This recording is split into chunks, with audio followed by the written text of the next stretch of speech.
I'm Jamie Taylor. I do have a sore throat, so I may have to step off a bit and cough and then come back. I have been trying to clear the sore throat all week, but it's just not wanting to move. It will be tomorrow morning. I'll wake up and I will have it won't be hurting at all. But there we go.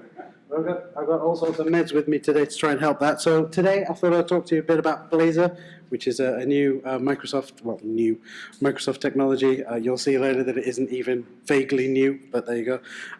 So the first part, so this is going to be divided into two parts. I'm going to really quickly go through a little bit of HTML and JavaScript and CSS, how we got to where we are, and then I'm going to talk about Blazor, and I'm going to show off two demos. One is hopefully related, so it's not just going to be completely boring.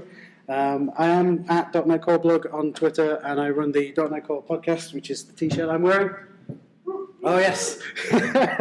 So if anybody wants to talk .NET Core, ASP, .NET Core, EF Core, Signal, or anything like that, come and have a chat with me. I'd love to, interview you for the podcast, talk to you on the podcast. That'd be fantastic. Hopefully the first bit won't take too long. I'm going to really quickly breeze through it. All of the slides are all already on GitHub because it uses Markdown and Reveal.js. I'll send the link around on Twitter later on, so definitely pull the code down and have a look. And when you're looking through them, hit S on your keyboard because you get these really cool slide notes. I've put loads of stuff in. Each slide has a bunch of notes already, so that's mainly a prompt for me, but it's also a little bit on there. If you can guess where that comes from, so for the people who are listening to the audio, I'm going to take a recording of this and create a podcast episode for you. So if you can figure out in which Doris gets her oats is from, without using Google, you can get a .NET Core sticker from me, or just come up to me and say, I want a sticker, and I'll give you a sticker. I don't really know. Just really quick little bit about me. I'm a .NET Core maniac. That's how I've been described. I am a serial podcast creator. I've got .NET Core podcast, Waffling Tailors, which is me and my brother talking about video games, and Dev Otaku, which is me and a few of my friends talking about relaxing in that, finding ways to relax and disconnect from the tech industry. But that's not what I'm talking about today. Hopefully this is going to be really quick. So when HTML started, everything was static and it was all good. In fact, if you Google for it, the Space Jam website is still live and it is all HTML tables. The entire site is HTML. There is some JavaScript on there now, which is Google Tag Manager, which is how they know they need to make a sequel, because everybody keeps hitting the website and they go, wow, people in their 20s to 40s want a Space Jam sequel. So well done, everyone, we're getting a Space Jam sequel. If you have never seen Space Jam, don't. Back in 1994, we were essentially told there's going to be no styling other than inline styling. And I've got this directly from, again, check the show notes and stuff and check the links and that. We were essentially told, sorry, you're on your own. It's like tech. There's nothing other than inline styling. And then less than a year later, there was a W3C group all about creating style sheets and cascading them. So, the idea that this technology is constantly changing, constantly in flux. And then just a little bit of history. At the same time that was going on, Dolly the sheep was being cloned. Anybody remember Dolly the sheep? That was a huge story. Yeah. Internet Explorer 3 supported CSS before it was released, so well done, I guess. And then CSS Level 1 was ratified in 97. We can't blame Brandon Ike, because JavaScript came along and it was not a number. He was tasked with creating a server-side, almost like a scripting language, and he was fighting against Perl and other people, and he was given 10 days to come up with the basic version of it, and he released it, and then all the other browsers went, that's fantastic, why don't we not implement that and implement our own version? Which is why we have, so Microsoft had their own version very shortly after the 10-day preview version. But that's why all the different browsers all used to have different support for different things, why we ended up with different versions of the standard. And back in the day, in the late 90s, early 2000s, if you inspected pages, it was, we still have them now. The if IE less than 9, load this JavaScript in to be able to display the page. And why in the late 90s, we always had the little badges in, usually the bottom right-hand corner. This website works best with IE 7, or this website works best with Netscape, and stuff like that. Then along came the ECMA standard, and nothing changed, because, you can see here, version 4 was abandoned for a bunch of political reasons, and then we had more ECMA standards. There's too many standard versions, and then at least you know where the naming standard comes from. It's not even related. ES6 is ES2 2015 because why not? Let's do version numbers. And then came jQuery, and we all went, fantastic, finally, a system that allows us to run any kind of JavaScript on any kind of browser. That's brilliant, except the first version of it was 90 kilobytes. And you're thinking, that's not a lot. Well, version 3, the current LTS version, is 86 kilobytes. If you want to use AMP, you've got a 50 kilobyte JavaScript limit. You can't include jQuery, so you've got to ditch all of that. Maybe you can compile your own version and just include the stuff you want, but even so. Yeah, too big.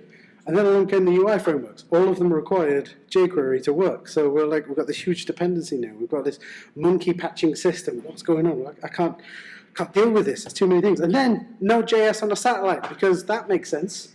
You know, can you imagine a satellite crashes into your house and the developer goes, sorry, I didn't do a check for not a number, and then that's why your house has been trashed. And if anyone's, and not even Batman can save you. If nobody's ever seen that, I could run that later. Array 16 join what -1 gives you na Batman, which is fantastic, which you haven't seen. Yeah, so that's definitely, and that's, yeah, there's a link there to the story. And then we wanted type safety, so we've got transpilers, so you can write something in a different language and compile it into Java. Obviously, the last two are joke ones. You know, Arnold.js is all Arnie quotes, and Trump.js is making JavaScript great again. But you know, the first three are real transpilers. You can write stuff in CoffeeScript, and it will be type safety-ish, and then you compile it down to JavaScript, and there's lots of extra code. But the problem is all this extra code just to do the basic stuff, right? And then we get single-page applications. So we've got so much of this stuff loaded into the browser, and it's just getting a bit crazy. So spas are brilliant, except to be able to load the page, you've got to download all of this JavaScript. And if you've done it wrong, like some people I know, maybe I work with them, maybe I don't, I can't actually say whether I do or not, you end up with a spa that has 20 megabytes of JavaScript just to load the login page.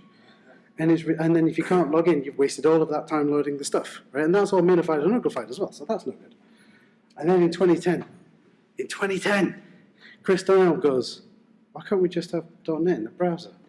That'd be fantastic, wouldn't it? So he started this project, .NET Anywhere, and the idea was to cross-compile the .NET framework in its C and C++ code over to WebAssembly, which was just sort of being ratified and thought about. So WebAssembly, I'll come on to it in a minute, is a way of running binaries in the browser, which is genius, but you don't have to worry about it too much.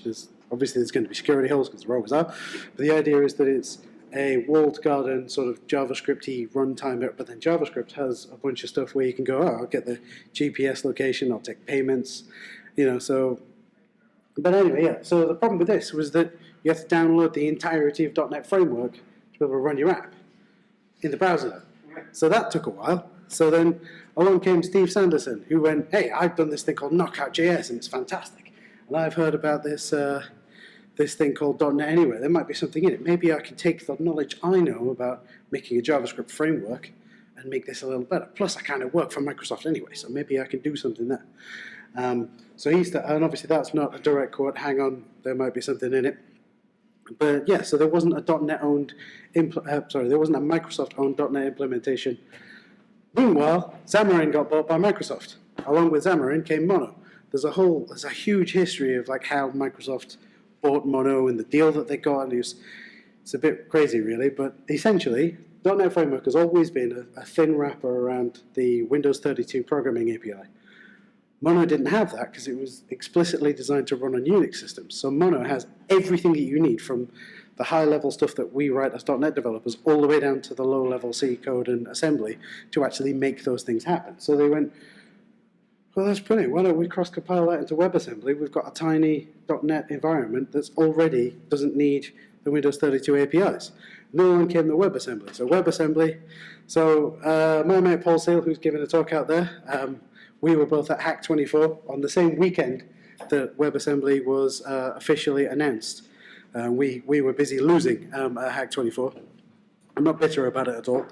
But WebAssembly, WebAssembly allows you to have a sandbox similar to like the JavaScript runtime, and you just throw a pre-compiled binary at it. This compiled binary can be from C code, from Dart, from Go, from C#, whatever you want, and it will run at native speed in the browser, which is fantastic. The only drawback is you've got to download the binary, which can take a while, and you can't really compress them because it's already compiled. So this is where Blazor comes in. That's hopefully the really quick bit. this should be the interesting bit, hopefully, if I've done it right. So what is Blazor? So imagine you can do UI stuff without having to use JavaScript. I know, right? This has been a promise we've been given for decades, UI without the JavaScript.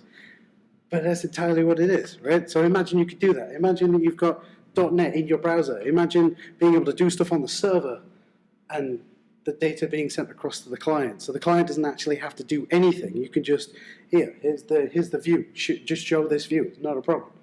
And that's what Blazor is. It's also a combination of browser and Razor, because it's this idea of running the actual Razor in the browser. Right? Hopefully this will display properly. Brilliant. So I've put together a really crap, but vague timeline of some events in Blazor's history. So we already talked about .NET Anywhere being initially committed. At some point between then and 2017, Steve Sanderson found it and they forked it. He went to his bosses at Microsoft and went, I want to play with this. And then they had an internal hackathon. Where's my mess? The ASP.NET Core team hold an internal hackathon and start showing it off. Steve Sanderson, I'll go on to this in a minute, there's a link on the next slide. Steve Sanderson then showed it off at NDC Oslo, and everyone went, what? You can't do this! So that's really totally worth watching. I think it's the next slide has a version of it. .NET Anywhere was then abandoned in 2017. The public preview for Blazor was announced 2018 on March 22nd. March 27th, I went, this is amazing, I need to do this. So I held an internal hackathon type thing where I work. I say we all, four of us stayed behind after work and just sort of played around with it, see what we could do. At that hackathon, I then came up with one of the demos I'm going to show you. I'm pretty proud of it. And then there was an ASP.NET Core Community stand-up showing off the public preview. If you don't watch the ASP.NET Community stand-ups and you're interested in .NET, ASP.NET, regardless of whether it's Framework or Core or Mono or Xamarin, you should definitely watch it. It's live.asp.net. They're vaguely every week on a Tuesday. Usually it's really late at night, but it's totally worth watching because you get to learn all of the new stuff that's coming out. If you're not an MVP, it's Scott Hansom and John Galloway and Damien Edwards sit around a table and discuss, hey, so the next version of .NET is going to have this, and this is how it works, and they go into loads of detail. They also make fun of each other for the different microphones they use. September 25th, I released an episode of the .NET Core podcast, episode 5, where I interviewed Ed Charbonneau of Progress Telerik. It's a 45-minute discussion about Blazor, so if you want to learn more about it, and I'm probably not doing a very good job of describing it so far, but go listen to that. That's .NETCore.show. Definitely listen to that. And then a couple of weeks ago, there was an ASP.NET Community stand-up that was all about Blazor. It wasn't about anything else. It was just Blazor. So those are some things. So this is when, NDC Oslo 2017, the bomb was dropped. I say the bomb. Obviously, it's not really a bomb. Steve Sanderson, that's a link there. You can click it and go watch it. Again, pull down the slides and go have a look. But essentially, it's an hour and 20 minutes of Steve Sanderson going, wouldn't it be great if we could do .NET in the browser? And it's just, and he blows everyone away with this, hey, look, here's this app that's running in the browser. If you haven't seen that talk and you have an hour and 20 minutes spare, most of you guys will have traveled down on a train. Watch it. It is amazing because he does a much better job of describing Blazor than I do because I'm pretty crap at describing stuff. But this was absolutely huge. .NET in the browser, that's mad. You can't get compiled binaries in the browser. Well, yes, you can. And it's the full .NET stack as well. It's not just this API and that API. It's the whole thing. The complete shebang. Everything you might want. But how does it work, right? I'm talking about how this Blazor thing is brilliant, but I haven't actually discussed how it works yet. Well, what happens is, obviously, your browser downloads the HTML. HTML includes a tiny JavaScript file, which bootstraps another JavaScript file, which pulls down mono.js, which is, I know, right? It's Java. Yeah, right? I said, you don't need JavaScript, but you do need JavaScript, right? It's the JavaScript-less JavaScript framework. So mono.js pulls down the Mono WebAssembly. So this is a compiled version of Mono for WebAssembly. It then passes that to the browser. It then does some shim stuff in case you're on a Microsoft browser because they don't quite fully support WebAssembly. I mean, they do, Edge does, but IE doesn't. And it does some stuff where it loads in the Mono runtime and sets up an entire runtime ready for your app. It then goes, right, give me the app DLL. And for those of you who don't know how the GAC works, the Global Assembly Cache, when you start your app, .NET or Mono or whatever will look in the local directory for whatever DLLs it needs and for the versions that it needs. If it doesn't find them, it'll go globally. And if it doesn't find them, it'll go universally. It'll look at in a wider path. So what the Mono runtime does is it goes, hey, I need system.link. Hey, I need newtonsoft.json, hey, I need this, hey, I need this, and it'll pull it from your server. So you can supply the very specific version of that DLL in the same way that you would ship the very specific DLL with your websites, with your desktop apps. And then it will boot that app, and then it'll start creating a virtual DOM in the same way that like React and Angular do. And it will create a render tree, and every time something changes, it doesn't update it doesn't do a full page refresh. It just goes, hey, this is that one component here that's changed. Send it through to the browser then will then just change that one component, which saves on memory usage, it saves all sorts of stuff. Again, it's an Angular thing, Angular and React thing, so it's not new. But the problem is that DLLs are huge. I don't know whether you can see it there, but newtonsoft.json adds up to over 16 megabytes of DLLs. And that's ridiculous, right? You don't want to do that? Well, don't include newtonsoft.json, you know? But before the 2.1 preview, there was no such thing as IL shaking. If you don't know what IL shaking is, it's on the next slide. 2.1 onwards, we now have IL shaking for Blazor, which is fantastic. It's kind of like tree shaking. It's the same kind of idea. So also, don't include 15 megabytes of .NET packages, because that's just ridiculous. This link here is for is one of the first Blazor apps that was not Microsoft. It's a Whois, but it uses newtonsoft.json because it pulls one bit of XML. The thing is, it includes the entire tree, right, of Newtonsoft. Essentially, IL shaking, for those of you who don't know, what happens is the jitter, the compiler comes along and goes, hey, you're not using these methods and types. So you're not using those methods and types. So I'm going to recompile your binary. I'm going to recompile newtonsoft.json and just not include those things. So then you get a smaller binary which just has deserialized object of type T, which is fantastic. And then that also means that it can, if it wants to, it can optimize that code if it hasn't already been optimized. If you're shipping debug code, it can go, actually, this is going out to the real world. I'll remove the debug symbols and do some optimizations, make your for loops quicker, that kind of thing. Because that's one of the things that .NET Core 2.2, I think, can do. Every time that, when your app is running, it logs how many times a method is run. And then if the method is hit lots and lots and lots of times, it will re-jit it whilst it's running to produce a more performant version of the method, which is something that Blazor does as well, which is fantastic. So how does it all work, right? It's all CSHTML, so you're downloading the Razor files into the browser, except the Razor files are all compiled into DLLs. I'll come into that in a minute. It means that you can't, so with ASP.NET and ASP.NET Core, when you're in debug mode, you can make a change to the CSHTML, hit save, refresh, and your change is there. Fantastic. Blazor, that doesn't work because you make a change, you save it, you need to recompile the entire app because you're sending DLLs down to the browser. You're not sending the HTML. So it all gets a bit wobbly. But it's essentially these three things, right? You've got components, which is very similar to Angular or React components. It's stuff that looks like HTML but isn't, which is really cool. Each component can have a number of parameters or a number of things that are injectable, and each component can have as many child items as you want. Obviously, the more you include, you get past a 20 or 30 limit, it will start slowing down the page render time because it takes time to re-render. But essentially, so here's an example directly from the documentation. You can have a child component which takes a property called title, and you pass in that value. The property title here is mapped to that private string title there, which is actually inside the CSHTML for the child component. At runtime, Blazor will go, oh brilliant, I will pass this value here, panel title from parent, into that string there, which means that when I do this at title here, I'll just put the text there. So a really roundabout way because it's a contrived example. I'll show you a much more complex, I hope my examples are complex, maybe not, a more complex example of this and how it all fits together in a minute, but essentially that's it. It's kind of, like I say, it's along the same lines as Angular and React, but it's in .NET, so it's a lot more familiar to some of us who are more back-end focused. And because it's not Angular or React, it's really fast, but it's a little big. So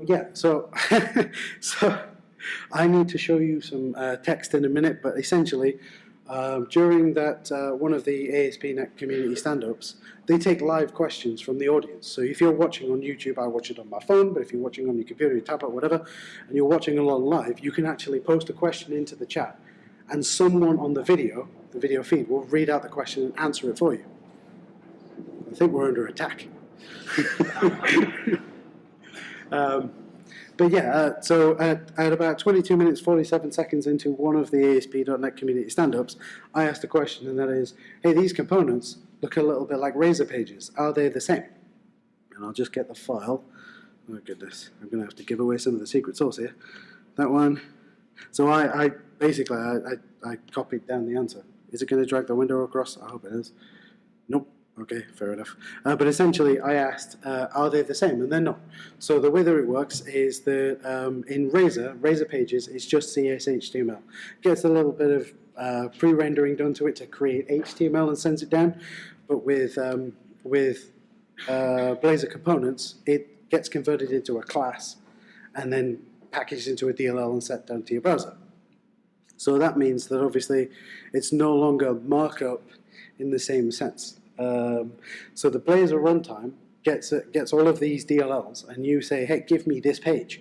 And the Blazor runtime goes into these DLLs and goes, right, I need to render this component here and that component there, and it builds a fake rendered tree inside of your browser in memory space. And then it takes that rendered tree and then puts that on the screen. And then, like I say, if you have multiple tabs on screen, you click the second tab. Instead of having to redraw the entire tab, it just goes, right, I will just swap that component out for this component. And it just swaps things around. So you've got a single page application without the crazy routing and the hash bang and all that kind of stuff. It gets a bit funny when you get to... so there's two types, and I'll come on to that in a minute, but you can have server-side rendering where everything's done entirely on the server, and the server goes, just update those 5 pixels for me.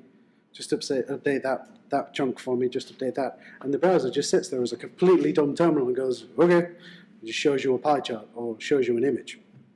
I don't have any server-side specific demos, but they're not that difficult to make. As you can see, look, I'm nearly at the end. And I'm only about 20 minutes in. This is going to go well.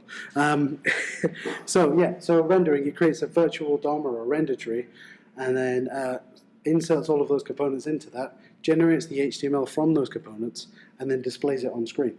So this is client-side only, but you have server-side as well. I kind of hinted at that. So the difference is, and as you can see, hopefully, if I click in that window, I've spared absolutely no expense creating this slide.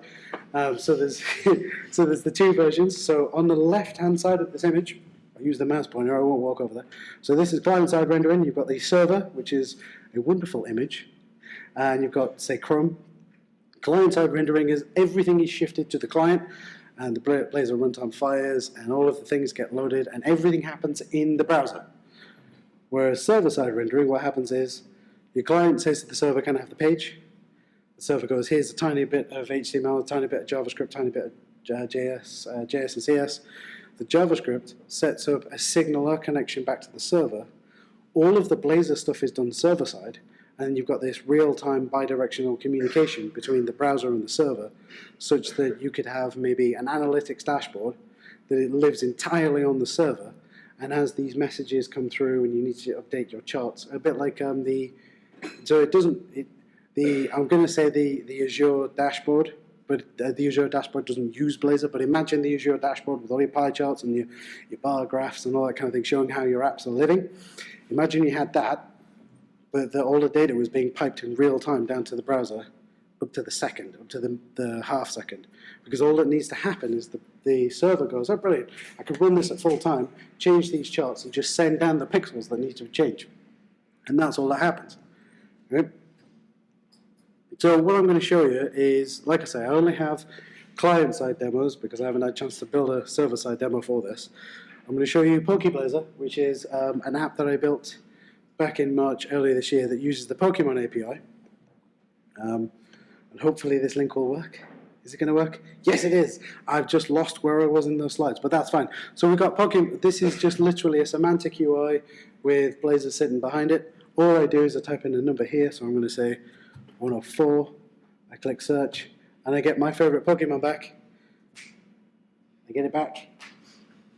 I'm going to go over here. Fair enough. So you get this Pokemon details back from the server.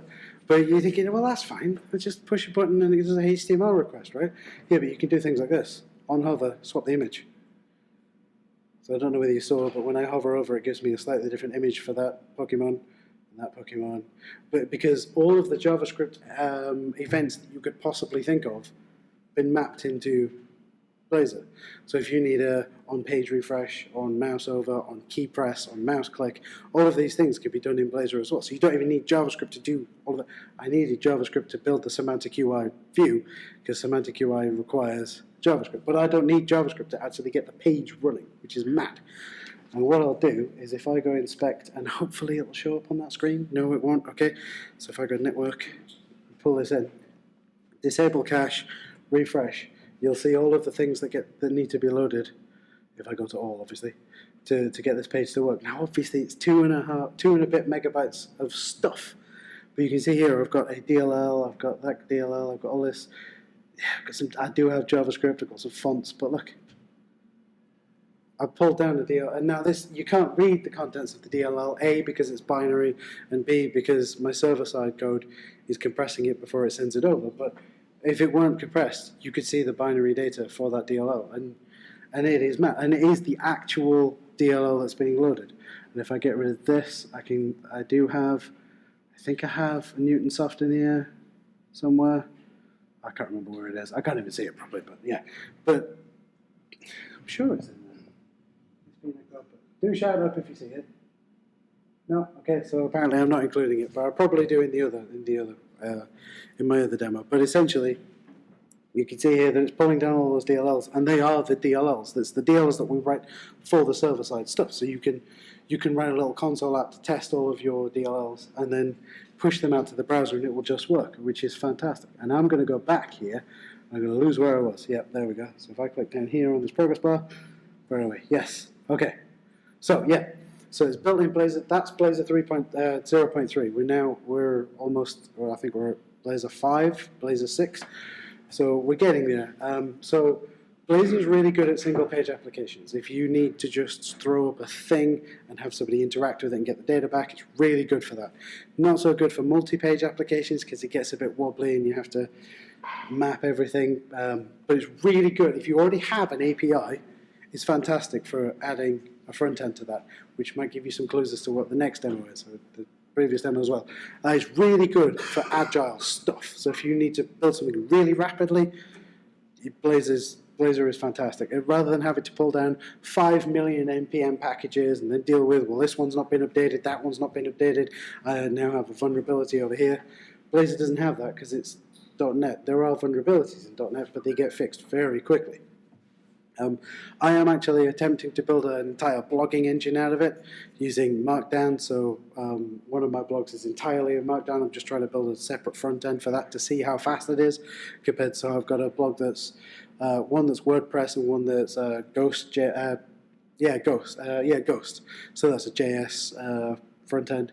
I'm just trying to see whether WordPress will not be faster than Ghost, but WordPress, Ghost, and Blazor, which one's fastest, which one's more secure.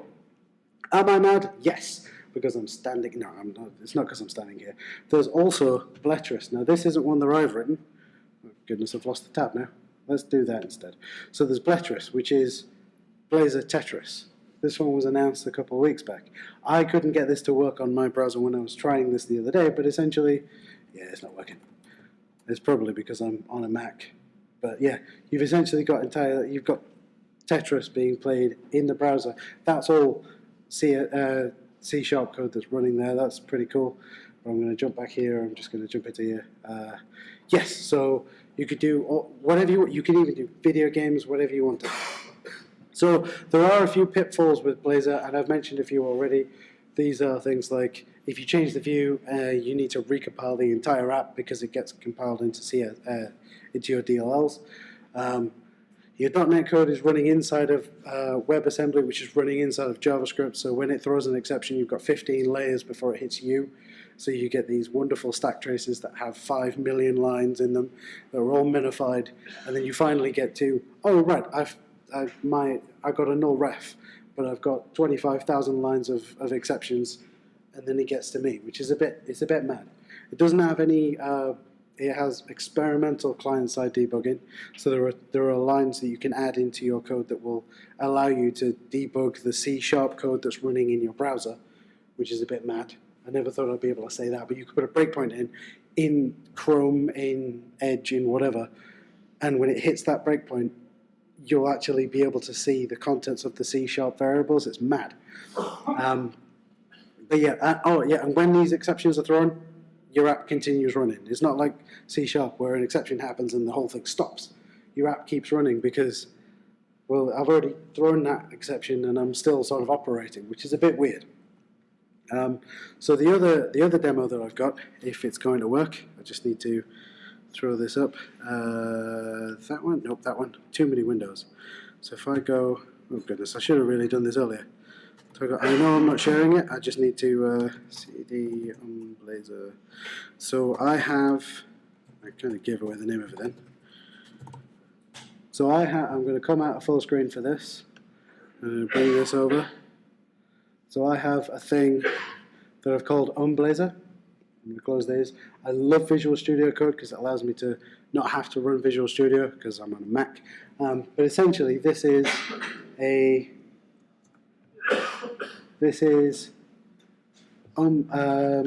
Blazor talking to that one. Just loaded there. So this is Blazor talking to Umbraco Headless. We're using C#. So the code to talk to Umbraco Headless is in the browser. My server has just gone, here's all the DLLs. Go do the thing. There's the Umbraco.net DLL. Here's how to do HTTP requests. Here's how to do this, that, and the other. And I hit this button, and I get this horrible, because I'm not a front-end person.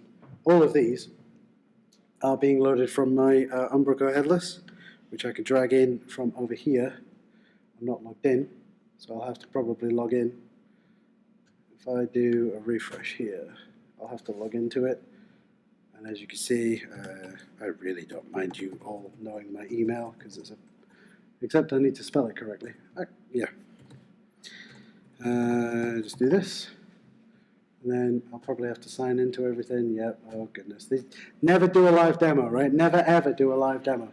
Let's try and log in again. Let's do that, I think. And then, see? A live demo. Now I can authenticate, right? Oh my goodness. Totally should have done this earlier. I'm usually much more prepared. I'm not usually much more prepared than this. So let's do, oh brother. Y'all can log into my account now, okay? Did I do it in time? No? Yes? Yes, I did. Ha! So if I do Umbraco here, Umbraco, copy, and then paste my password in, if it's going to work. It's exciting this, isn't it? Not really. So these are the Blazor timeline items that I've pulled through, and that's these ones, right? So I can go, I know, he should have totally prepared earlier. Yeah, there we go. I couldn't spell for a second. Then I got partway through the word earlier and I've spelt it wrong anyway, and my brain went, you're on your own. So if I come back to my Umbraco Blazor thing and reload the items, I've got that data back there. So that's just to prove that I'm actually pulling it from Umbraco, right? And if I go into, in fact, I'll show you the code. I don't mind. So my client code. So this is what's great about Blazor, right? This has been really boring so far, I know. But what's great about Blazor is I have a shared DLL here with one model in it, and it's my data model. This is a DLL that I can run on a desktop app. I can run in ASP.NET Framework. I can run in .NET Core. I can Mono, Xamarin, whatever I want, right? This is one DLL, and I don't have to do any more TypeScript, JavaScript to C# mappings or anything, because this DLL here, if I can click that, find references, is actually referenced in my view. What's this? Oh, that's the generated JavaScript. Where is it? Let's get rid of all of that. So in my page that I loaded, fetch timeline, I've actually got an actual use of that DLL. So I'm pulling the DLL through. So I no longer have to keep all of my view models and my data models in sync, because it's the same model, right? So you don't have to write this weird code where I currently work, we've got a project where you give it a bunch of C# models and it'll produce the TypeScript models. The problem is you've got to remember to keep running that script to keep them up to date. Maybe you can do it on a build or something, but you've got to remember to do that. Whereas this, it's the actual model. So if I scroll down here, I'm actually saying, go get me an array of these items, which is fantastic because I don't have to do anything special there. I'm talking to my API, which is running on the server, but it's running on the client and the server at the same time. I don't know why. And it goes and gets me the timeline, and then it's not the best code ever because I threw it together like 2 or 3 days ago, but it gets that data and then boxes it to an array of these and then uses those properties in this page. If I scroll up, so I've got a button there, and I'm calling a method, calling a lambda which calls the method and then returns the value and all that kind of stuff. So this is the component idea, right? Everything's an HTML component. So I've got a component called timeline item block, which takes a property, a parameter of timeline items, which I'm mapping to the value timeline here. I've got some really bad naming conventions, haven't I? All right, so if I go to that in my shared, it's a bit boring this bit, hurry up Jamie, timeline item block, there we go. You can see again, it's Razor, so I can do this for each stuff, but that's running C#.NET in the browser, so that's going to be incredibly well optimized for me. I don't have to put any effort in.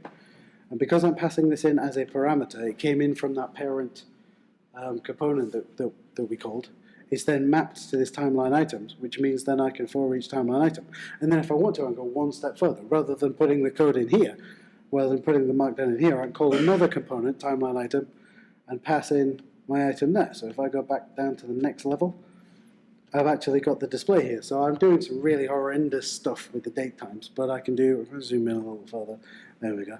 That seems a little better, doesn't it? So again, I'm passing in that parameter. This POCO, I'm passing all the way down, but it's C# and it's running in the browser, right? So that's my parameter there. And I've got a timeline item, and I'm literally just saying, at item, do the Razor stuff. So the one thing I don't like about this is, it's nothing to do with Umbraco. I just don't like the way I've had to do this. So in Umbraco, I've got that text field, which is a markdown field. It actually sends me the markdown script. It renders it on the headless Umbraco end, and then sends me the HTML down the pipe. So if I go back to this view, where's my view over here, where I typed in, a couple of hashes and a bullet point there, that gets converted to HTML and then sent down the pipe. If I don't do markup string, it literally just puts the string there. So I'll get H3 and then the text and then a hyphen. So I've had to pull in ASP.NET Core into this view to be able to do that. If I can figure out a way of doing that without using markup string or HTML raw, then I'll get, this page will load infinitely faster because it's not having to include ASP.NET Core. But because it's doing IL shaking, it will, I'm saying include ASP.NET Core, but actually it'll only include the methods required to expose that API, which is fabulous, right? So there's this tiny thing that's running in my browser. What else is there in here? Let's have a look. So this code, if you want to see it, this code is already on GitHub. The slides are already on GitHub as well. But the code won't work for you if you pull this down and you have all the supporting DLLs, because I have a really badly written static class which authorizes me against my instance of Umbraco. So you won't be able to do it because you need to go create an Umbraco headless to be able to do it. But essentially, it will log into here and it'll look for that content item there. Yeah, we'll save that. I will look for my content item called Blazor timeline, and it will get all of the children of it and send it back. So if you haven't used the if you haven't used the Umbraco headless stuff, that's really simple too. So if I go controllers, API controller, is it this one? No, it's not that one. It's this one. Don't worry, I will hide that. So essentially, this goes past all of those. I literally say, get me an Umbraco headless client and get me everything of type timeline item.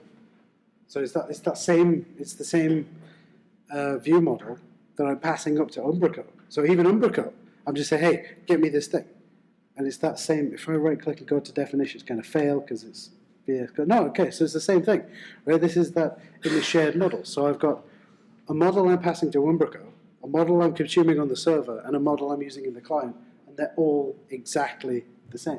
There's no, I don't need to say to Umbraco, oh, hey, I'll do a DTO to your format and then a DTO back to my format, then another DTO over to the client. It is literally just, here's your C# class, I'm just passing around, which is mad. But the way to get this working for Umbraco is to extend from content base, but that's more of an Umbraco thing rather than a Blazor thing. I think that's about all I wanted to say about Blazor. Let's have a look. Oh, goodness. Too many windows. Yes, so that's that example. And there are loads and loads, there's loads of documentation and examples on Blazor out there in the wild. There's the official docs, which is blazor.net. I'm just going to make this window bigger. And what else have we got? So we've got blazor.net. Ed Charbonneau of Progress Telerik does a weekly Twitch stream where he's building some apps in Blazor on Blazor Status Changed. Again, I had Ed on episode 5 of the podcast. I'd recommend looking into the headless .NET client because that's fantastic if you're working with Umbraco Headless. That's not exactly related to Blazor, but definitely check that out. And I think that's, yeah. So I'll say any questions. It says here it's been 42 minutes, but nobody's come in to tell me to shut up. So if you have any questions, I can attempt to answer them, just not if they're not hard questions. That's the only problem. Okay. Oh, yep, sorry, yeah, two questions over here. What are the security implications of loading these DLLs into the browser? Right, yeah, so that's really important question. So the question was, what is the security implication of loading a random DLL into the browser, right? Well, what's the security implication of loading a random NPM package into the browser? It's the same sort of thing, right? Except you've got this, you've got the similar sort of lockdown runtime walled garden area. So you have the same idea, but then you need to then vet. Okay, so how many of us use Newtonsoft JSON? How many? Keep your hand up if you've looked into the source code. Right? Yeah, exactly, right? You're loading this random DLL in. You're assuming it's good because it's part of the .NET standard. Well, it is and it's not part of the .NET standard. And James Newton King now kind of works for Microsoft as well. So you assume it's good. But who else? Yeah, no, but yeah, right? Yeah, you're right. Loading a random DLL into the browser can be dangerous, but it's up to you to sort of vet that in the same way that there was the talk this morning about the security stuff. You kind of need to vet the code that you're going to run anyway. Do you mind if I go to, and then I'll come back to you, is that okay? Yep. I was just kind of wondering what the browser support is and operating systems. Okay, so it's essentially, if you can run WebAssembly, you can run Blazor. So what I will do is if I go to, yep, so can I use? There we go. So if you search on can I use for WebAssembly, you can see that the browser support essentially for WebAssembly is the same as no dependency on .NET, because as long as you can run WebAssembly, then you can load the version of Mono that's compiled for it. So as long as it's one of those green browsers along there, i.e. nothing made by Microsoft. Well, I mean, Edge works, but works, you know what I mean? But as long as it's one of those green browsers there, then it'll work. So there is a shim available for IE11, I believe, but you know that's extra code you've got to log. But again, what's the security implications of loading? I don't know. Yes, sorry. Yeah, so I can write a hugely popular application on the web, Blazor, and I get millions of people to use it every day. I can sneak in a small function to start scanning the file system for something interesting I can use. Well, okay, so yeah, that's a good point. So the point there was, what if I load something in the DLL that looks at the file system? Well, WebAssembly doesn't have access to the file system. So, yeah, you can't do it. What about mining Monero? Well, yeah, of course, yeah, you can load, again, same thing with JavaScript, right?